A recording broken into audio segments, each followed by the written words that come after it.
बड़ी मशहूर हदीस कुदसी है। अल्लाह ताला फरमाता है कि मैंने नमाज को अपने और अपने बंदे के दरमियान बराबर तकसीम कर लिया है, आधी मेरे लिए और आधी उसके लिए। जब बंदा कहता है अल्हम्दुलिल्लाहि रब्बिल आलमीन, तो मैं कहता हूं मेरे बंदे ने मेरी हम्द की। और जब वो कहता है अर्रहमानिर रहीम, तो मैं कहता हूं मेरे बंदे ने मेरी सना बयान की। और जब वो कहता है मालिक यौमिद्दीन, तो मैं कहता हूं मेरे बंदे ने मेरी बुजुर्गी का इतराफ कर लिया कि मैं ही क़यामत के दिन का मालिक हूं। और जब वो कहता है इय्याका नअबुदु व इय्याका नस्तईन, तो ये मेरे और मेरे बंदे के दरमियान कॉमन बॉन्ड है। इय्याका नअबुदु व इय्याका नस्तईन, कि हम तेरी ही इबादत करेंगे और तुझी से मदद मांगेंगे।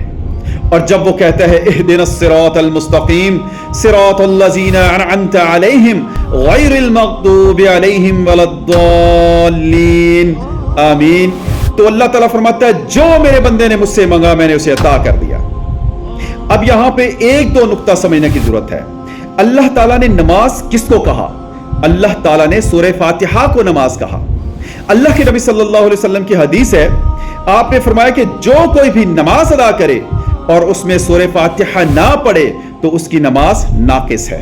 अल्लाह ताला हमें नमाज को समझकर और खुशू व खुजू के साथ अदा करने की तौफीक अता फरमाए। आमीन या रब्बुल आलमीन।